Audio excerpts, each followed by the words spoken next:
আমরা হচ্ছে মশা মাছি দমনের জন্য হচ্ছে ওষুধ বানানো হচ্ছে, খামারে ছিটাই দিব। হ্যাঁ, তো এখানে হচ্ছে ইয়া বাড়তেছে মাই নেপথুল, অনেকে কাপড়ের গোটা হিসেবে চিনে মনে হয়, এটা হচ্ছে নেপথুল। আর এখানে এটার মধ্যে বানাইতে বানাইতে কালো হয়ে গেছে, আর একটু ময়লা ছিল। এই যে আরেকটা দিচ্ছে, আরও দিবে। প্রায় কয় আইটেম দেওয়া হয়েছে মা? 3-4 আইটেম না? আরও দিচ্ছে। এই তো এটা দিলে একদম গ্যারান্টি, একদম গ্যারান্টি হচ্ছে আপনার ইয়ে থাকবে না, মশা থাকবে না, মশা এবং হচ্ছে মাছি। এখানে হচ্ছে আপনার মানে প্রায় 3-4 লিটারের মতো পানি আছে, পানির সাথে মিশানো একদম শক্ত হয়ে থাকে, হ্যাঁ মিষ্টি আছে। এটা যদি আপনি দেন একদম মানে মানে গ্যারান্টি যে মশা মাছি কিচ্ছু থাকবে না। এটা আমাকে বুদ্ধি দিছিল, এটা কিন্তু আমাদের একজনে বুদ্ধি দিছিল, যদি আমরা এটা আসলে এভাবে জানতাম না যে কিভাবে কি করতে হয়। তো পরে হচ্ছে আইটেম ইয়া দিছি, বাড়াই দিছি। গন্ধ গন্ধ গন্ধ থাকলে কি হইব? একদমই মশা থাকে না, দুর্গন্ধ,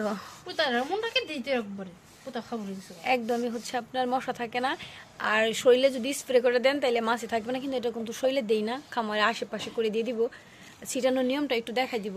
পানি, লেফথুল, তারপর হচ্ছে ওই যে তেল, রসুন, এগুলো হচ্ছে এখন দিয়ে দিব। ডাক করে দে, এই জন্য সব কিছুই দেখাই দিলাম। পড়ছে মা, অনেক পড়ে গেছে মাটিতে।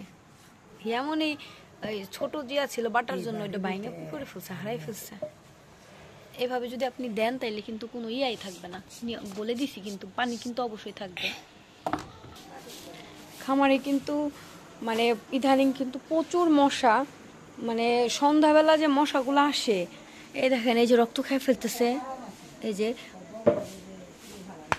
এই যে এই যে এই যে প্রচুর পরিমাণে মশা। তো এটা দিলে আবার মানে একদম গরু ফ্রেশভাবে ঘুমায়। এই সাইড থেকে মা আগে শুরু করবে, আগে গুলাই নিতেছে, জায়গা হয় না, বেশি করে দিছি। চারদিকে ঘুরে দিতে গেলে আবার জায়গা হয় না। এভাবে হচ্ছে চারদিকে ছিটাই দিবে, চারদিকে শুধু খামার আশেপাশে ছিটাই দিলেই হবে। একদম যে পর্যন্ত হাতি করে যায় পর্যন্ত দিবে। এটা কিন্তু শরীরে একদমই দেওয়ার দরকার নাই, শরীরে মামা পাই দিও না, শরীরে দেওয়ার দরকার নাই, শুধু হচ্ছে পুকুরে করে দিয়ে দিবে, তাইলে আর মশা একদমই চাপবে না। এভাবে করে দেওয়া হয়, শরীরে দেওয়ার কোনো দরকার নাই। এইটাতেই মশা চারোদিকে শুধু আপনার গুল্লা খেলাইবো, এমন একটা অবস্থা। হো বাবা, শরীরে আমার পায়ে চলে আসছে। এই যে দেখেন মশার চুট, এই জন্য চারোদিকে ইয়া করে দিয়ে দিতেছে। আর খামারটা একদম ধোয়ার পরে তারপরে দিবেন, কারণ ধোয়ার পরে যদি দেন তাইলে থাকবে, আর যদি ধোয়ার আগে দেন তাইলে কিন্তু সব ধোয়াই হয়ে যাবে। এভাবে খামারে চারোদিক রাউন্ড উঠাবে, উঠানোর পরে কিন্তু গরু খুব শান্তিতে কিন্তু ঘুমাবে। তো চাইলে আপনারা ট্রাই করতে পারেন। এবং হচ্ছে যে যে আইটেমগুলো বলছি, এই আইটেমগুলোর সাথে যদি আপনারা দেন অবশ্যই কোনো মশা থাকবে না। এবং হচ্ছে আপনার মানে মশা প্লাস হচ্ছে মাছি, এই দুইটার জন্য আপনি ইয়া করতে পারেন। এটা ট্রাই করে দেখতে পারেন। আমি বিগত বছরগুলোতে আমি এমন করেই হচ্ছে দিয়ে থাকি। এবং হচ্ছে প্রতি বছর এই সিজনে যখন প্রচুর পরিমাণে মশা মাছির প্রকোপ থাকে, আমি দিয়ে দেই একবার করে, তাইলে ওই রকম আর কোনো পরিমাণে আসে না।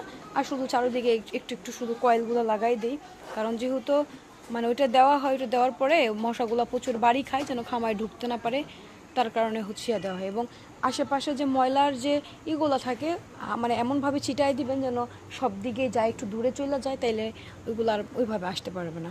তো সবাই ভালো থাকেন, সুস্থ থাকেন, আপনারাও ট্রাই করে দেখতে পারেন। কারণ মানে মশার জন্য কিন্তু গরুর দুধ উৎপাদন কমে যাচ্ছে, এবং হচ্ছে এইভাবে একটু খেয়াল করে আপনারা দিবেন। তো সবাই ভালো থাকেন, সুস্থ থাকেন। অবশ্যই ভিডিওটি আপনাদের কাজে আসবে, এর জন্য আপনাদের মাঝে ইয়া করছি। যদি কেউ বুঝতে না পারেন কমেন্ট করবেন, আমি চেষ্টা করব আপনাদের মাঝে হচ্ছে একটু ইয়া করে দেওয়ার জন্য। আল্লাহ হাফেজ।